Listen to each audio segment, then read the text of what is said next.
అందరికీ నమస్కారం. ఈరోజే పాతాళ వ్రతం, ఎంతో పవిత్రమైన రోజు. ఈరోజు ఈ పవిత్ర కథను విన్నా, చెప్పినా, చదివినా జన్మల పాపాలు పోయి కోటి జన్మల పుణ్యం వస్తుంది. సకల శుభాలు కలుగుతాయి. లక్ష్మీదేవి తన భక్తులను కన్న బిడ్డల కంటే ఎక్కువగా చూసుకుంటుంది. ఆ తల్లి తన భక్తుల చేయి పట్టుకొని అతి జాగ్రత్తగా లక్ష్మీ వైపు తీసుకెళ్ళి విజయాన్ని సాధించి పెడుతుంది. నమ్ముకున్న భక్తులకు కైవల్య ప్రాప్తి కలుగజేస్తుంది. శుచి శుభ్రత ఉన్న చోట, పవిత్ర భావనలు కలిగిన చోట, ప్రకాశవంతమైన ప్రదేశాల్లో మాత్రమే ఆ తల్లి ఉంటుంది.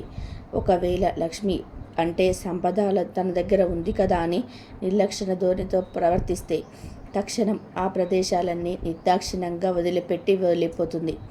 ఇప్పుడు మనం లక్ష్మీదేవికి, జ్యేష్ఠాదేవికి సంబంధించిన ఒక కథను విందాం. లక్ష్మీదేవి ఐశ్వర్యానికి, సిరి సంపదలకు, ధైర్యానికి, విజయానికి అన్ని అధిదేవత. ఇక జ్యేష్ఠాదేవి దారిద్ర్యానికి దేవత. వీరిద్దరూ ఒకే చోట ఉండలేరు. ఒకసారి వీరిద్దరికీ ఒక సందేహం వచ్చింది. అదేమిటంటే ఇరువురిలో ఎవరు అందంగా ఉన్నారు అని. ఈ విషయం గురించి వాదన జరిగి ఇలా వారిద్దరూ వాదించుకునే సమయంలో దారిన ఒక వ్యాపారి పోవడం చూసి ఇక వాదన ఆపేసి ఆ వ్యాపారిని అడిగి ఎవరు అందమైన వారు అని తెలుసుకోవాలని అనుకున్నాడు. ఇక ఆలస్యం చేయకుండా జ్యేష్ఠాదేవి, లక్ష్మీదేవి ఆ వ్యాపారి దగ్గరికి వెళ్ళారు. ఆ వ్యాపారంతో ఇలా అన్నారు. వ్యాపారి, మా ఇద్దరిలో బాగా అందంగా ఎవరున్నారు అని అడిగారు. అదే విధానంగా వారిద్దరు ఎవరో కూడా వివరించి చెప్పారు.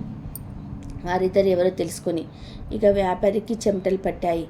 దారిద్ర దేవత, ఐశ్వర్య దేవత ఇద్దరు కంటికి కనిపించి అలా అడిగేసరికి వ్యాపారికి నోట మాట రాలేదు. వారిద్దరూ ఒకేసారి కనిపించినందుకు సంతోషించాలో లేక బాధపడాలో అర్థం కాలేదు. ఏదైతే అది అవుతుందని వ్యాపారి ఆ దేవతలిద్దరికీ నమస్కరించాడు. ఇద్దరిలో ఎవరు ఒకరు అందంగా ఉన్నారని చెప్పిన రెండో వారి ఆగ్రహానికి బలవుతాను అనుకున్నాడు. ఇద్దరిలో లక్ష్మీదేవి అందంగా ఉంటుందని అతనికి తెలుసు. కానీ నిజాన్ని చెప్తే జ్యేష్ఠాదేవికి కోపం వచ్చి నన్ను ఇంకా పేదవాడిని చేస్తున్నారని తెలుసు. ఇక లక్ష్మీదేవి అందంగా లేదని చెప్తే లక్ష్మీదేవి కోపించి తనకిన్న ఈ సంపద కూడా లేకుండా చేస్తుందని అనుకున్నాడు. భలే చిక్కు వచ్చిందని చెప్పి భయపడ్డాడు. ముందు చూస్తే నొయ్యి, వెనుక చూస్తే గొయ్యిలాగా ఈ వ్యాపారి పని. ఇంతలో ఆ వ్యాపారికి ఒక మెరుపు లాంటి ఆలోచన వచ్చింది. వెంటనే ఆ వ్యాపారి, అమ్మ, ఓ మహాలక్ష్మి, నీవు ఇంట్లోకి వచ్చే సమయంలో ఈ భూలోకంలో కానీ స్వర్గంలోకంలో కానీ నీ అంత అందంగా ఎవరు ఉండరు తల్లి అంటాడు. అలాగే జ్యేష్ఠాదేవి, అమ్మ, ఓ జ్యేష్ఠాదేవి, నువ్వు ఇంటి నుండి బయటికి వెళ్ళేటప్పుడు నీ అందం, సొగసు వర్ణించడానికి మాటలు చాలవు అన్నాడు. అలా ఇంట్లో నుండి బయటికి వెళ్ళే సమయంలో నీ అందాన్ని ఎవరితోనూ పోల్చలేము అన్నాడు. ఆ వ్యాపారి ఎవరి మనసు నొప్పించకుండా చేసిన సమాధానం లక్ష్మీదేవికి, జ్యేష్ఠాదేవికి చాలా సంతోషాన్ని ఇచ్చింది. ఇక ఇద్దరిని విజేతలుగా నిర్ణయించాడు. వారి ఇద్దరు అర్థం చేసుకున్నారు. ఇక ఇద్దరు ఆ వ్యాపారి చెప్పిన సమాధానానికి సంతోషపడి అక్కడి నుండి అదృశ్యమయ్యాడు. ఇక్కడ అర్థం చేసుకోవలసింది ఏమిటంటే లక్ష్మీదేవి, జ్యేష్ఠాదేవి ఎవరికి వారు ఇద్దరు విజేతలమని అనుకుంటూ వెళ్ళారు. కానీ నిజానికి నిజమైన విజేత వ్యాపారి. ఎందుకంటే ఐశ్వర్యానికి అధిదేవత అయిన లక్ష్మీదేవత అనుగ్రహాన్ని పొందడమే కాక జ్యేష్ఠాదేవిని సైతం సంతృప్తిపరిచాడు. కాబట్టి నిజమైన విజేత వ్యాపారి. ఇప్పుడు మనం ఇంట్లో దరిద్ర దేవత అంటే ఇంట్లో జ్యేష్ఠాదేవి ఉందా లేదా అని ఎలా తెలుసుకోవాలో చూద్దాం. ఎప్పుడు కూడా ఎవరినైతే ఏడుస్తూ ఉంటారో, ఎవరిల్లు అయితే అపరిశుభ్రంగా ఉండి దుర్వాసన వస్తుందో, ఎవరి ఇంట్లో అయితే డబ్బు నిలబడదు, ఎవరి ఇంట్లో అయితే నిత్యం అనారోగ్యంతో బాధపడుతూ ఉంటారో, ఏ ఇంట్లో అయితే ఎప్పుడూ నిద్రపోతూ ఉంటారో, ఏ ఇంట్లో అయితే భార్యాభర్తల మధ్య గొడవలు అవుతూ ఉంటాయో, ఏ ఇంట్లో అయితే ఎటువంటి శుభకార్యాలు జరగవో ఆ ఇంట్లో ఖచ్చితంగా దరిద్ర దేవత ఉంటుంది. మరి అలాంటప్పుడు ఏం చేయాలో చూద్దాం. ప్రతిరోజు ఇంటిని శుభ్రం చేసి శుచిగా స్నానం చేసి ప్రతిరోజు తప్పనిసరిగా నిత్య దీపారాధన చేయాలి. అలాంటి ఇంట్లో ధూపాన్ని వేయాలి. ఇల్లు తుడిచే సమయంలో పసుపు, కర్పూరాన్ని వేసి ఆ నీటితో ఇల్లును తుడవాలి. ఏ ఇల్లు అయితే శుచిగా ఉంటుందో, ఏ ఇల్లు అయితే అగరవత్తుల వాసనతో ఉంటుందో ఆ ఇంట్లో దరిద్ర దేవత అస్సలు ఉండదు. అలానే శనివారం రోజు కొబ్బరికాయ కొట్టాలి. శుక్రవారం రోజు తప్పనిసరిగా లక్ష్మీదేవిని పూజించాలి. అదే విధానంగా శుక్రవారం రోజు లక్ష్మీదేవికి కుంకుమతో అర్చన చేయాలి. కాబట్టి ఎంతో పవిత్రమైన ఈరోజు ఈ కథను వింటే సకల శుభాలు కలుగుతాయి. ఈరోజు ఈ కథను వింటే తెలిసి తెలియక చేసిన మహాపాపాలన్నీ పోతాయి. కోటి జన్మల మహాపుణ్యం వస్తుంది. అదృష్టం ఉన్నవారు మాత్రమే ఈరోజు ఈ కథలను వింటారు. మరి ఈ కథను వింటే మన ఇంట్లో అన్ని శుభాలే కలుగుతాయో ఈ వీడియోలో తెలుసుకుందాం. ఒకనాడు పరీక్షిత్ మహారాజు దిగ్విజయ యాత్ర చేస్తున్న సందర్భంలో ఒక ఆశ్చర్యకరమైన విషయం చూశాడు. ఒంటి కాలు కలిగిన ఎద్దు ఒకటి నిలుచొని ఉంది. దాని ముందు ఆవు ఒకటి నిలబడి ఏడుస్తూ ఉంది. అప్పుడు ఆ ఎద్దు ఎందుకు ఏడుస్తున్నావు అని ప్రశ్నిస్తుంది. అందుకు ఆవు, నేను ఏడుస్తున్నది నా కోసం కాదు, ఆ కలి ప్రభావం చేత దేవతలకు, ఋషులకు, పితృదేవతలకి, స్నేహితులకు, నీకు, నాకు, గోవులకు, వర్ణ ఆశ్రమాలకు బాధ కలుగుతుంది కదా అని బాధపడుతున్నాను అంటుంది. అదంతా చూసి పరీక్షిత్ మహారాజు ఇలా అనుకున్నాడు. ఒక కాలు మీద ఎద్దు ఎలా నిలబడగలదు? దానిని చూసి ఆవు బాధపడడం ఏమిటి? అంటే అక్కడున్నది మామూలు ఆవు, ఎద్దులు కావు అని అనుకున్నాడు. ఆ ఆవు భూదేవి, వృషభం ధర్మదేవత. శ్రీకృష్ణుడు అవతారం చాలించిన తర్వాత కలియుగం ప్రారంభ సమయంలో కలి ప్రవేశించినప్పుడు ఆ కలిపురుషుని ప్రభావం వలన ధర్మం యొక్క సత్యము, శౌచము, తపస్సు, దయ ఆ 4 పాదములలో 3 నశించి ఒక కాలు మాత్రమే మిగిలినందుకు ఆ భూదేవి ఏడుస్తుంది. నశించిపోయిన 3 పాదాలు, శౌచము, తపస్సు, దయ, మిగిలింది సత్యము. ఇది ఎప్పటికీ నశించదు. చెడు సావాసం వల్ల శౌచము, సంభోగం వల్ల తపస్సు, అహంకారం వల్ల దయ నశించిపోయాయి. ఇలా 5 దుఃఖిస్తుండగా ఆవు అపారమైన కోపం కలవాడు, దండం చేతిలో ఉన్నవాడు, రాజు ఆకాశంలో ఉన్నవాడు, కఠినాత్ముడు ఒకడు వచ్చి ఆవును తన కాలితో తన్నాడు. ఆ ఆవు కింద పడిపోయింది. ఒంటి కాలు మీద నిలబడిన ఎద్దును కూడా తన్నాడు. అది కూడా కింద పడింది. కింద పడినవాడు తన చేతిలోకి దండంతో విపరీతంగా కొట్టడం మొదలుపెట్టాడు. వాటికి కళ్ళ నుండి నీళ్లు వస్తున్నాయి. దూరం నుండి చూసిన పరీక్షిత్ మహారాజు వాటి దగ్గరికి వెళ్ళాడు. ఆ గోవును గోమాతగాను, వృషభాన్ని దర్పంగా గుర్తుపట్టి, అమ్మా, మీకు ఎలాంటి పరిస్థితి రావడానికి కారణం ఎవరు? మీకు 3 కాళ్ళు ఉండకపోవడానికి కారణం ఎవరు? ఎంతటి వారైనా సరే వారి చేతులు నరికివేసి మిమ్మల్ని కాపాడుతాను, చెప్పండి అని అన్నాడు.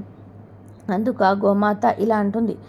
కొందరు కాలం అన్నారు, కొందరు కర్మ అన్నారు, ఇది యుగసంధి అన్నారు, యుగ లక్షణము అన్నారు, ఏవేవో కారణాలు చెప్పారు. ఏది ఏమైనప్పటికీ ధర్మం పాదాలు తెగిపోయాయి అన్నది. పరీక్షిత్ మహారాజు గోవును బాధపెట్టిన వారి గురించి వెతుకుతూ ఉండగా ఒకడు వచ్చి గబాలున పరీక్షిత్ మహారాజు పాదాల మీద పడి ఇలా అన్నాడు. అయ్యా, రక్షించండి, నేనే నరికి వేశాను ఆ పాదాలు అన్నాడు. నన్ను కలిపురుషుడు అంటారు. నేను రావటం వల్లనే ధర్మానికి 3 పాదాలు తెగిపోయాయి. ఈ కలియుగంలో నేను నిలబడాలి అంటే ధర్మం నశించాలి. అందుకు అనువుగా భగవంతుడే తన అవతారం చాలించాడు. కానీ ఇంకా సరిగ్గా నా ప్రభావాన్ని చూపకముందే నన్ను ఆపుతున్నావు. నేను ఎక్కడికి వెళ్తే అక్కడ నువ్వు ధనుర్బాణాలు పట్టుకొని నిల్చుంటున్నావు. ఇలా కాదు, నాకు అవకాశం ఇవ్వు. నువ్వు పలానా చోట ఉండు అని చెప్పు, నేను అక్కడ ఉంటాను. అంతేకాని నేను వెళ్ళిన చోటల్లా నువ్వు అండగా నిలబడితే యుగధర్మం నెరవేరదు. ఇది కలియుగం. నేను ప్రవేశించి తీరాలి. కాబట్టి నాకు కొన్ని స్థానాలను ఇవ్వు అని వేడుకున్నాడు. దానికి పరీక్షిత్ మహారాజు ఇలా అంటున్నాడు. నీకు 4 స్థానాలు ఇస్తున్నాను. అక్కడ నీవు ఉండవచ్చు. మొదటిది చూలశాల యందు నువ్వు ఉండవచ్చు. ఇంకోటి మద్యపానశాల యందు నువ్వు ఉండవచ్చు. ఇక 3వది స్వేచ్ఛగా తిరుగుతూ ధర్మానికి కట్టుబడని ఆచార భ్రష్టులైన స్త్రీ పురుషుల యందు నీవు ఉండవచ్చు. ఇక 4వ స్థానం వచ్చేసి జీవహింస జరిగే ప్రదేశంలో నువ్వు ఉండవచ్చు అని చెప్పాడు. అది విని కలిపురుషుడు ఇలా అన్నాడు. అయ్యా, మీరు 4 స్థానాలు ఇచ్చారు, కానీ అక్కడ నేను నిలబడడానికి వీలు లేదు. ఎందుకంటే పరీక్షిత్ మహారాజు పరిపాలనలో రాజులెవరూ వారి జోలికి వెళ్ళరు గనక నాకు ఇంకొక స్థానాన్ని ప్రసాదించండి అని పలికాడు. అందుకు పరీక్షిత్ మహారాజు ఇలా అన్నాడు. సరే, 5వ స్థానం వచ్చి బంగారం ఇచ్చాను అన్నాడు. అది విని కలిపురుషుడు ఇలా అన్నాడు, చాలు మహాప్రభు చాలు అని నమస్కరించి వెళ్ళిపోయాడు కలిపురుషుడు. కానీ ఆ ఒక్క మాట వల్లే పరీక్షిత్ మహారాజు అంతమైపోయాడు. పరీక్షిత్ మహారాజు ఒంటి నిండా బంగారమే అని పరీక్షిత్ మహారాజును లోపలికి ప్రవేశించాడు. అలా కలి ప్రభావం వల్ల పరీక్షిత్ మహారాజు ఏమయ్యాడో చూద్దాం. పరీక్షిత్ మహారాజు ధర్మం, అర్థం, కామం అనే పురుషార్థాలని అతిక్రమించకుండా, ప్రజలకి ఏ కష్టం కలగకుండా భూమి మీద ఉన్న ప్రజలందరినీ కాపాడుతూ 60 సంవత్సరాలు రాజ్యపాలన చేశాడు. ఒకరోజు అడవి పెద్ద పెద్ద జంతువులను వేటాడుతున్నాడు. తన బాణంతో దెబ్బతిని పారిపోతున్న లేడీని తరుముకుంటూ చాలా దూరం వెళ్ళిపోయాడు. ఇదంతా కలి ప్రభావం వలనే జరుగుతుంది.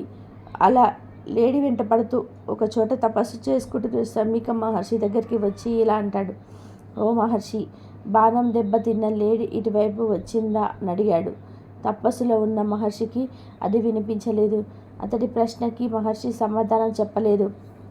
పరీక్షిత్కి శమీకుడి మీద కోపం వచ్చి దగ్గరలో చచ్చిపడి ఉన్న ఒక పాముని తన బాణం కొనతో తీసి శమీకుడి మెడలో వేసి పోయాడు. శమీక మహర్షి కుమారుడు శృంగి తన స్నేహితుడి ద్వారా విషయం తెలుసుకొని, నా తండ్రి మెడలో చచ్చిన పామును వేసిన పరీక్షిత్ అనే పేరు గల మహారాజు నేటి నుండి 7 రోజుల్లో తక్షకుడు అనే పాము విషం వల్ల మరణించుగాక అని శపించాడు. ఇక జరిగిన విషయాన్ని శమీక మహర్షి తెలుసుకొని శృంగిని పిలిచి శాపాన్ని వెనక్కి తీసుకోమన్నాడు. శృంగి శాపాన్ని తిరిగి వెనక్కి తీసుకోవడం తనకు చేతకాదు అన్నాడు. ఇక శమీక మహర్షి గౌరముఖుడు అనే పేరు గల శిష్యుని పిలిచి పరీక్షిత్ మహారాజు దగ్గరికి వెళ్ళి అతడికి శృంగి ఇచ్చిన శాపం గురించి చెప్పి తగిన జాగ్రత్తలు తీసుకోమని చెప్పాడు. ఇక గౌరముఖుడు రాజు దగ్గరికి వెళ్ళి గురువుగారు చెప్పమన్నట్టు చెప్పారు. శృంగి ఇచ్చిన శాపానికి భయపడి పరీక్షిత్ మహారాజు తనను రక్షించుకోవడానికి చేయవలసిన కార్యక్రమాల గురించి మంత్రులతో సంప్రదించాడు. నేర్పరులైన వారి పిలిపించి వంటి స్తంభంతో మెడ కట్టించుకొని రక్షణకు వ్యాపారట్టు చేసుకొని అక్కడే నివసించసాగాడు.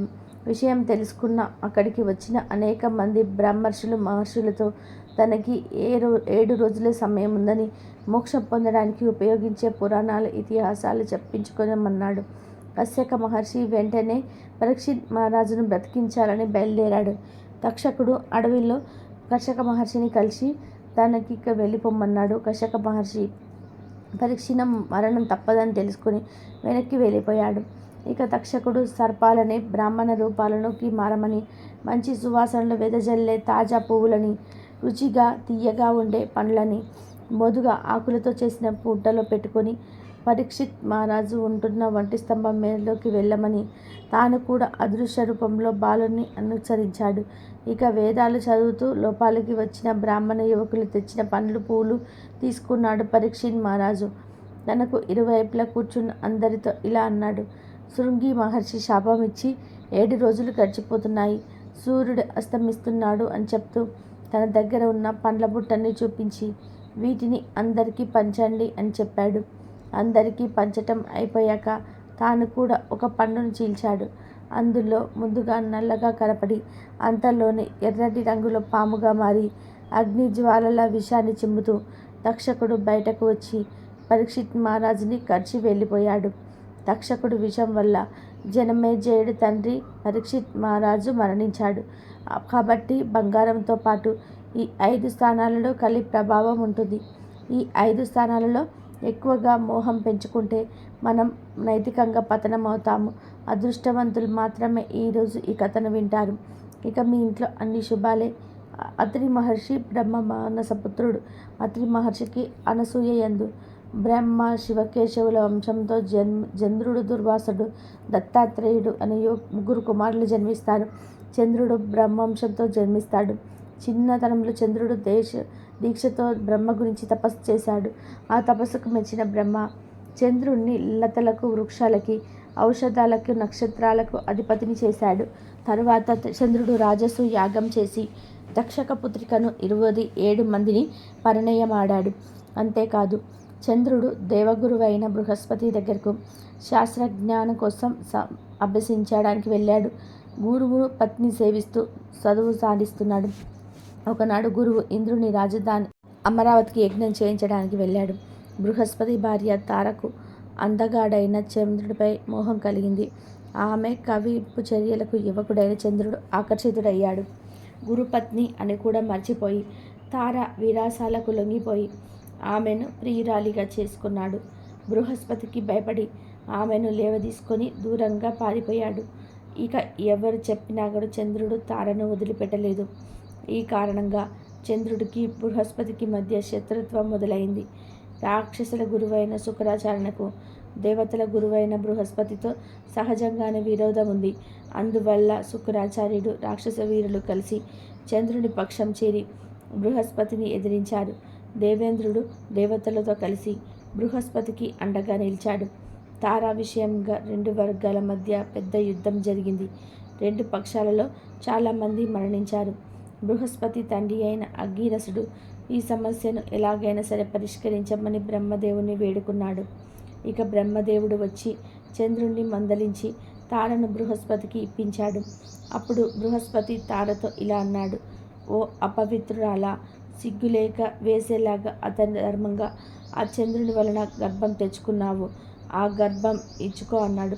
అయినా తారక వినకుండా చక్కటి బంగారం రంగు కల అందమైన బాలుని ప్రసవించింది. ఆ శిశువు దివ్య తేజోవిలాసుడై మోహనాకారంలో ఉన్నాడు. ఆ బాలుని చూసిన తర్వాత బృహస్పతి చంద్రుడు ఆ బిడ్డ నాదంటే నాదని వాదనలాడుకున్నారు. తగువు తీర్చడానికి వచ్చిన దేవతలు మునులు ఈ విషయం తల్లి మాత్రమే చెప్పగలదని నిర్ణయించారు. ఇక బ్రహ్మదేవుడు తారను మొదటిగా పిలిచి ఆ బాలుడి తండ్రి ఎవరో చెప్పమన్నారు.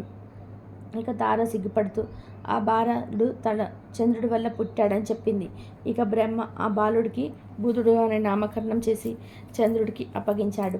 కుమారుణ్ణి తన ఇంటికి తెచ్చుకున్న చంద్రుడి ఆనందానికి అద్దులు లేవు. ఆ బాలునికి తన భార్యని రోహిణి చేతిలో పెట్టాడు. ఆమె బుధుడిని చాలా ప్రేమగా పెంచింది. బుధుడు చిన్నతనం నుండే బుద్ధిమంతుడని పేరు తెచ్చుకున్నాడు. పెరిగి పెద్దవాడయ్యాడు. తపస్సు చేశాడు. అధిక తేజోమూర్తి అయి గ్రహమండలంలో చోటు సంపాదించుకున్నాడు. సూర్యభగవానుడికి విశ్వకర్మ కుమార్తె సన్యధార వైవస్వతుడు జన్మించాడు.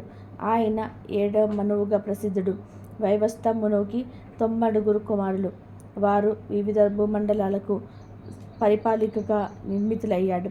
వయోస్థితుడు మరణ భాగ్యవతుడైన పుత్ర సంతానం కొరకు పుత్రకామేష్టి యాగం చేశాడు. యాగం చేసేటప్పుడు మనో భార్య హోతను ఆశ్రయించి కూతురు పుట్టేటట్లు చేయమని కోరి వ్రతాన్ని ఆచరించింది. ఇక హోత యజ్ఞగుండాన్ని సమర్పించి కూతురు కలుగాగా అని చెప్పి అవిషును సమర్పించాడు. హోత చేసిన ఈ చర్య వల్ల పుత్రునకు బదులుగా ఒక పుత్రిక జన్మించింది. ఆ బిడ్డ పేరు ఇలా. కొడుకు కావాలని యజ్ఞం చేస్తే కూతురు ఎందుకు పుట్టిందో తెలుసుకోవాలని భానువు వశిష్ఠి వద్దకు వెళ్ళి అడిగాడు. ఇక వశిష్ఠుడు దివ్య దృష్టితో జరిగిందంతా కూడా తెలుసుకున్నాడు. రాజా, హోత చేసిన తప్పు వల్ల ఇలా జరిగింది. అయినా నువ్వు విచారించకు, నేను పరిష్కారం ఆలోచిస్తాను అని చెప్పాడు. పూజ్యుడైన వశిష్ఠుడు మనువు కూతురు మనుల కోసం ఏకాగ్రతగా శ్రీహరిని ప్రార్థించాడు. శ్రీహరి మెచ్చి ముని కోరిన వరాలని అప్పగించాడు. ఆ కారణంగా ఇలా మగవాడిగా మారి సుజమ్నుడు అనే పేరుతో పెరుగుతూ ఉంది.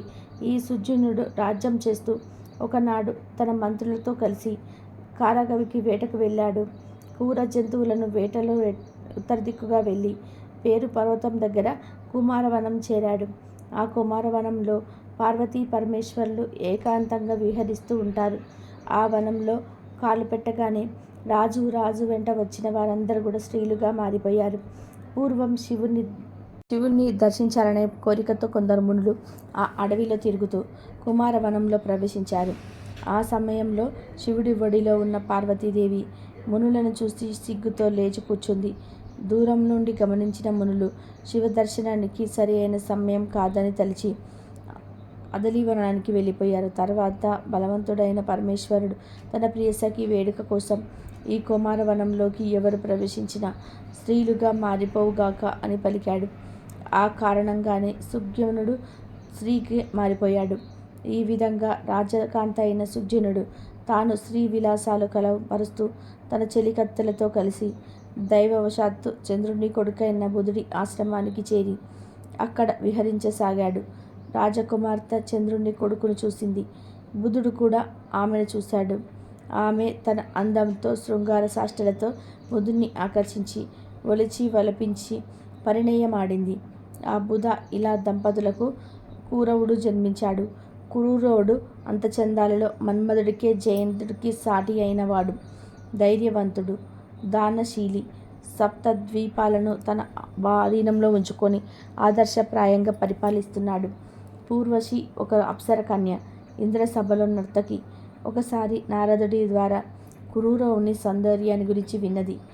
కొన్నాళ్ల తర్వాత ఊర్వశి శాపవశాత్తు భూలోకానికి రావాల్సి వచ్చింది. కురూరవుడు ఉద్యానవనంలో విహరిస్తూ ఒక చోట సేద తీర్చుకుంటున్నాడు. ఆ సమయంలోనే ఊర్వశి చెలికత్తెలతో అక్కడికి వచ్చి కురూరవుని చూసింది. అతని అందానికి ముగ్ధురాలై తనను తాను మరిచి అతన్ని చూస్తూ అలాగే కూర్చుంది.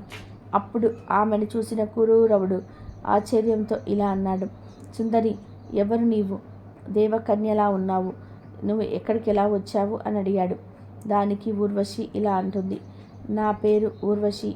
నేను ఒక దేవకాంతను.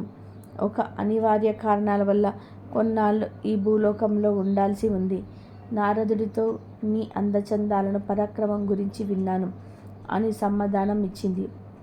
కురూరవుడు కూడా అప్సరకాంత అందానికి, ఆమె వయ్యారపు సొగసుకు దాసుడయ్యాడు. తన మందిరంలో ఉండి తనను అనుగ్రహించమని వేడుకున్నాడు. ఊర్వశి తనకు కురూరవునిపై ఉన్న కోరిక నెరవేరబోతున్నందుకు ఆనందించింది. ఇక ఊర్వశి కురూరవునితో ఇలా అంటుంది, రాజా, నీపై నాకు మోహం ఏర్పడింది. నీతో జీవించటం నాకు కూడా ఇష్టమే. కానీ నేను 2 గొర్రెపిల్లలను నా బిడ్డలాగా పెంచుకుంటున్నాను. నీవు వీటిని పోషించాలి. వాటికి ఎటువంటి ఆపద రాకుండా రక్షించాలి. నువ్వు డిషమాలతో నాకు ఎప్పుడు కనిపించకూడదు. నా ఆహారం నెయ్యి, దానికి ఎప్పుడు కొరత రాకూడదు. వీటిలో ఏది దొరకపోయినా అదే క్షణం నిన్ను విడిచిపెట్టి వెళ్ళిపోతాను అంటుంది. ఇక రాజు ఆ నియమాలను అంగీకరించి తాను తన రాజభవనానికి తీసుకెళ్ళి ఊర్వశి కురూరవులిద్దరూ ఒక్కటై శృంగార కథలు వివరిస్తూ ఆనందంగా గడుపుతున్నారు. కొన్నాళ్ల తర్వాత ఇంద్రసభలో ఊర్వశి లేకపోవడం గ్రహించిన ఇంద్రుడు ఆమె ఎక్కడుందో వెతికి పట్టుకొని రమ్మని కొందరు గంధర్వులను నియమించాడు. వారు రాత్రి భూలోకం వచ్చి ఊర్వశి పెంచుకుంటున్న గొర్రెలు పట్టుకున్నారు. అవి భయంతో గట్టిగా అరవడం మొదలుపెట్టింది. ఆ అరుపుకు నిద్రలేచిన ఊర్వశి తన గొర్రెను రక్షించడం కోసం కురూరవుని నిద్రలేపడానికి ప్రయత్నించింది. కానీ అలసి ఒళ్ళు మరిచి మత్తు నిద్రలో ఉన్న కురూరవుడు వెంటనే లేవలేదు. రాజా, నేను ఎంతో ప్రేమగా పెంచుకుంటున్న నా గొర్రె పిల్లలను దొంగలు ఎత్తుకుపోతుంటే లేవకుండా మద్దు నిద్రపోతున్నావు. కళ్ళు మూసుకొని నిద్రపోతూ నా కౌగిలి వదలటం లేదు. నీతో స్నేహం చేసి నేను అనాథను అయ్యాను అంటూ నోటికి వచ్చినట్లు తిట్టసాగింది. ఊర్వశి పౌరుషమైన మాటలకు హఠాత్తుగా లేచిన కురూరవుడు తన బట్టలు ఊడిన సంగతి కూడా గ్రహించక కత్తి పట్టి గంధర్వులను ఓడించి గొర్రెలను తీసుకొని వచ్చాడు. అప్పుడు ఊర్వశి దిశమాలతో ఉన్న ఊరూరను చూసి, నువ్వు నా నిబంధనలు పాటించకుండా దిశమాలతో కనిపెట్టావు. తక్షణం నిన్ను వదిలి వెళ్తున్నాను అని చెప్పి స్వర్గానికి తిరిగి వెళ్ళిపోయింది. ఊర్వశి కనిపించకపోవడంతో కురూరవుడు రాజపాలన వదిలిపెట్టి పిచ్చివాడిలాగా తిరగడం మొదలుపెట్టాడు. తిరుగుతూ చివరకు కురుక్షేత్రం చేరాడు. అక్కడ చెలికత్తెలతో కలిసి సరస్వతి నది తీరంలో చెలికత్తెలతో కలిసి ఉన్న ఊర్వశిని చూశాడు. వెంటనే ఆమెను గట్టిగా కౌగిలించుకొని, నన్ను మరిచి ఎక్కడికి వెళ్ళిపోయావు అని అంటూ విలపించసాగాడు. అతని దుస్థితి చూసి దారిపడిన ఊర్వశి ఆ రాత్రి కురూరవుని సంతోషపెట్టింది. మరునాడు ఉదయం నిద్రలేచాక రాజుతో ఇలా అంటుంది, నీ అనుకూలంగా ఫలితంగా నేను గర్భవతిని అయ్యాను. నువ్వు మహారాజువి. రాజ్యపాలన నీ ధర్మం. సంవత్సరం తర్వాత నేను వచ్చి నీ బిడ్డను నీకు తెచ్చి ఇస్తాను.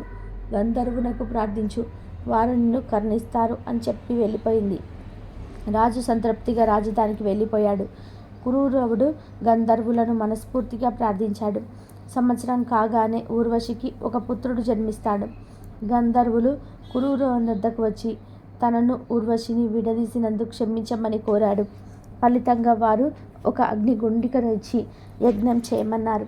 యజ్ఞఫలంగా ఊర్వశితో పాటు తన కుమారుడు లభిస్తాడని దీవించారు. ఉరూరవుడు వేదోక్తంగా యజ్ఞం నిర్వహించాడు. దాని ఫలితంగా ఊర్వశిని తన కుమారుణ్ణి పొందాడు. ఊర్వశితో అన్ని లోకాల్లో విహరిస్తూ ప్రజారంజకంగా పాలన సాగించాడు. ఊర్వశి ద్వారా ఇంకొక 5 కుమారులను కూడా పొందాడు. ఉరూరవుని కుమారుడు ఆయువు, ధీమంతుడు, అమానసుడు, విశ్వావసుడు, శతాయువు, చిరాయువు ద్వారా చంద్రవంశం వృద్ధి చెందింది. కాబట్టి ఈరోజు ఈ పవిత్ర కథను ఎవరైతే విన్నారో మీ అంత అదృష్టవంతులు ఇక ఉండరు. మీకు తిరుగులేని రాజయోగం పడుతుంది. సకల శుభాలు కలుగుతాయి. అరణ్యవాసంలో ఆఖరి సంవత్సరంలో ఉన్న పాండవుల వద్దకు ఒకరోజు ఒక బ్రాహ్మణుడు వచ్చి ఇలా అన్నాడు. అయ్యా, నేను నా అరణిని చెట్టుకు వేడాల కట్టాను. ఒక లేడి పరిగెత్తుకుంటూ వచ్చింది. దాని కొంగునకు ఉన్న అరణి తగులుకుంది. ఆ లేడి నా అరణితో పాటు పారిపోయింది. దయచేసి నా అరణిని నాకు తెచ్చివ్వండి అని ధర్మరాజును అడిగారు. ఇక ధర్మరాజు విల్లమ్ములు పట్టుకొని తమ్ములతో కలిసి ఆ లేడిని వెంబడించాడు. కానీ అతను వేసిన బాణములు ఒకటి కూడా ఆ లేడికి తగల్లేదు. అలా కొంత దూరం ఆ లేడి పరిగెత్తుకుంటూ వెళ్ళి మాయమైపోయింది. ఇక పాండవులు అలసిపోయి ఒక చెట్టు కింద విశ్రాంతి తీసుకుంటున్నారు. అప్పుడు నకులుడు ధర్మరాజును చూసి ఈ విధంగా అన్నాడు. అన్నయ్య, మనం ఉన్నత వంశంలో పుట్టాము. ధర్మశాస్త్రాలు చదువుకున్నాము. అందరి ఎడల కనులు కలిగి ఉన్నాము. కానీ ఎంతటి దుర్గతి రావడానికి కారణం ఏమిటి అని అడిగాడు. దానికి ధర్మరాజు నవ్వి ఈ విధంగా చెప్పాడు. నకుల, సుఖం కానీ దుఃఖం కానీ మనకు కలగడానికి కారణం మనం చేసుకున్న కర్మని, వేరే ఏమీ కాదు అన్నాడు. ఇక భీముడు నకులుని చూసి ఇలా అన్నాడు. చూడు తమ్ముడు, ఆ రోజు ద్రౌపదిని కూటమికి తీసుకుని వచ్చినప్పుడే ఆ కౌరవులను నరికి ఉంటే ఈ కష్టాలు తప్పేవి అన్నాడు. దానికి నకులుడు ఇలా అన్నాడు. అన్నయ్య భీమా, అదేను కాక ఆ రోజు కర్ణుడు కొలువుని మాటల పలికినయన్ని ఆగ్రహించక ఇలా పిరికివాడి వలె అడవులకు వచ్చాము. అదే అసలు కారణం. చూడండి అన్నయ్యలు, ఆ రోజే మాయాజూదం మారిన శకుని అడ్డంగా నరికి ఉంటే ఈ దుర్దశ తప్పేది కదా అన్నాడు సహదేవుడు. ఆ మాటలు వింటున్న ధర్మరాజు ఇలా అన్నాడు. తమ్ముడు, ప్రస్తుతం నీ అన్నయ్యలు అందరూ చాలా దాహంతో ఉన్నాడు. నీళ్ళు ఎక్కడైనా ఉన్నాయో చూడు అన్నాడు. ఇక నకులుడు చెట్టు ఎక్కి నరుపక్కల చూసి కొంచెం దూరంలో కనిపిస్తున్న కొలను చూసి అన్నలతో చెప్పాడు. అయితే మేము నీరు తాగి మాకు కొంచెం నీరు తీసుకురా అన్నాడు ధర్మరాజు. ఇక నకులుడు కొలను వద్దకు వెళ్ళాడు. నీళ్లు త్రాగబోయే సమయంలో ఒక శబ్దం వినిపించింది. అన్న, ఈ తటాకం నాది. నీకు ఈ తటాకంలో నీరు త్రాగాలి అంటే నా ప్రశ్నలకు సమాధానం చెప్పాలి అని మాటలు వినిపించాయి. ఇక నకులుడు దానిని పట్టించుకోకుండా నీరు త్రాగాడు. కొలను బయటకు వచ్చి స్పృహ తప్పి పడిపోయాడు. ఇక నీళ్లకు వెళ్ళిన నకులుడు ఎంతకు రాకపోయేసరికి ధర్మరాజు సహదేవుని చూసి, సహదేవ, నీ అన్నయ్య నకులుడు నీళ్లు తీసుకురావడానికి వెళ్ళి ఎంతకు రాలేదు. నీవు పోయి చూసిరా అని చెప్పి పంపించాడు. ఇక సహదేవుడు నకులుడు వెళ్ళిన దిశగా వెళ్ళి నీళ్లు తాగడానికి వెళ్ళి కొలనులో దిగబోయే సమయంలో ఇలా వినిపించింది. మహానుభావ, ఈ కొలను నాది. సాహసంతో ఇందులో దిగవద్దు. నా ప్రశ్నలకు సమాధానం చెప్పి ఆ తర్వాత నీరు త్రాగు అన్న మాటలు వినిపించాయి. సహదేవుడు ఆ మాటలకు మనసు పెట్టక కొలనులో దిగి నీరు త్రాగాడు. నకులుడిలాగానే స్పృహ తప్పి పడిపోయాడు. పోయిన ఇద్దరు ఎంతకీ రాకపోయేసరికి ధర్మరాజు అర్జున్ని చూసి, అర్జున, నీ తమ్ములు నీళ్లకు వెళ్ళి ఎంతకు రాలేదు. ఏం జరిగిందో చూసిరా అని చెప్పి పంపించారు. ఇక అర్జునుడు కొలను సమీపంలోకి రాగానే ఇలా వినిపించింది. ఎవరన్నా ఈ కొలనులో నా ప్రశ్నలకు సమాధానం చెప్పకుండా నీరు తాగితే స్పృహ తప్పి పడిపోతారు అన్నాడు. ఇక అర్జునుడు, ఎవరుడా నువ్వు? చాటుగా మాట్లాడుతున్నావు, ఉండు నిన్ను సంహరిస్తాను అంటూ శబ్దవేది బాణాలను ప్రయోగించాడు. మరలా అవే మాటలు వినిపించాయి. అర్జునుడు ఆ మాటలు లెక్క పెట్టకుండా కొలనులో దిగి నీరు తాగాడు. అర్జునుడు కూడా స్పృహ తప్పి పడిపోయాడు. వెళ్ళిన ముగ్గురు రాకపోయేసరికి ధర్మరాజు ఆందోళన చెంది భీముని చూసి, భీమా, వెళ్ళిన ముగ్గురు తిరిగి రాలేదు. ఏమి జరిగిందో చూసిరా అని పంపాడు. భీముడు కొలనులో సమీపించగానే మరలా అదే విధానంగా వినిపించింది. ఎందుకయ్యా ఇంత సాహసానికి పూనుకున్నావు? నీవు శక్తి ఉంటే నా ప్రశ్నలకు సమాధానం చెప్పి నీళ్లు త్రాగు అన్నది. భీముడు ఆ మాటలు వినిపించుకోకుండా కన్నుల్లో నీళ్లు త్రాగి సుహృతపి పడిపోయాడు. వెళ్ళిన తమ్ముళ్ళు ఎవరు రాకపోవడం చూసి కలత చెందిన ధర్మరాజు కలత చెంది స్వయంగా కొలను వద్దకు వెళ్ళాడు. పరిసరాలను పరిశీలించగానే స్పృహ తప్పి పడిపోయిన తమ్ములు కనిపించారు. అతని హృదయం తల్లడిల్లింది. కొంచెం సేపటికి తేరుకొని చుట్టూ కలయ చూశాడు. అక్కడ ఏమీ ఇతరుల అడుగుజాడలు కనిపించలేదు. వారికై వారు అలా కూలిపోవడానికి కారణం తెలియలేదు. ఈ కొలనులో నీరు విషపూరితం అనడానికి వారి శరీరంలో విష ప్రయోగం జరిగిన లక్షణాలు కనిపించలేదు. ఒకవేళ సుయోధనుడు అతని ఇతరులెవరైనా ఇలా చేశారా? కుంతీదేవికి ఏం చెప్పాలి అని చెప్పి అనుకుంటూ కొలనులో దిగాడు. అప్పుడు ఇలా వినిపించింది. ధర్మజజ, నేనొక కొంగను, నీ కొలను నాది. నీ తమ్ములు నా మాట వినక ఈ కొలంలో నీళ్లు త్రాగి ఇలా స్పృహ తప్పి పడిపోయారు. నువ్వు నా మాట వినక కొలనులో నీళ్లు తాగితే వారికి గట్టిన పదే నీకు కూడా పడుతుంది గాక. ఆ ప్రశ్నలకు జవాబు చెప్పి ఈ కొలంలో నీళ్లు త్రాగు అని పలికింది. అయ్యా, కొంగ రూపం ధరించిన రుద్రుడవు, అగ్నిదేవుడవు, వాయుదేవుడవు నాకు తెలియదు. లేని ఎడల అత్యంత పరాక్రమవంతుడైన తమ్ముడు ఇలా పరిపోరు. నీవు ఎవరు? నీ తలకు ఏమిటి చెప్పు అని అడిగాడు. ఆ కొంగ ధర్మరాజుతో ఇలా చెప్తుంది. వాస్తవానికి నేను కొంగను కాదు, యక్షుడను. నీ తమ్ములు నన్ను అవమానించి పడిపోయారు అంటూ ధర్మరాజు ముందు నిలబడ్డాడు. నా అనుమతి లేకుండా నీళ్లు తాగితే ఎవరైనా ఇలా పడిపోతారు. నీవు తెలివి కలవాడవు, నీరు త్రాగలేదు కనుక నేను వేసే ప్రశ్నలకు సమాధానం చెప్పు అన్నాడు. అప్పుడు ధర్మరాజు ఇలా అన్నాడు. అయ్యా, నీ వంటి వారికి సమాధానం చెప్పడం నా తరమా? అయినను నాకు తెలిసిన విధానంగా సమాధానాలు చెప్తాను అన్నాడు. ఇక యక్షుడు ఇలా ప్రశ్న అడిగాడు. సూర్యుడిని ఎవరు అడుగుతున్నాడు? సూర్యుడిని ఎవరు కోలుస్తున్నారు? సూర్యుడు అస్తమించడం అంటే ఏమిటి? సూర్యుడికి ఆధారభూతం ఏమిటి అని అడిగాడు. ఇక ధర్మరాజు ఇలా సమాధానం చెప్పాడు. సూర్యుని బ్రహ్మం నడుపుతుంది. దేవతలు సూర్యుని కొలుస్తారు. సూర్యుడు ధర్మంచే అస్తమిస్తాడు. సూర్యుడికి సత్యమే ఆధారం అని సమాధానం చెప్పసాగింది. యక్షుడు మళ్ళీ ఇలా ప్రశ్నిస్తాడు. శ్రోత్రియుడు ఎలా అవుతాడు? పురుషుడికి మహిమలు ఎలా సిద్ధిస్తాయి? పురుషుడికి సాయం ఎవరు? పురుషుడు బుద్ధిమంతుడు ఎలా అవుతాడని అడిగాడు. ఇక ధర్మరాజు ఇలా సమాధానం చెప్పాడు.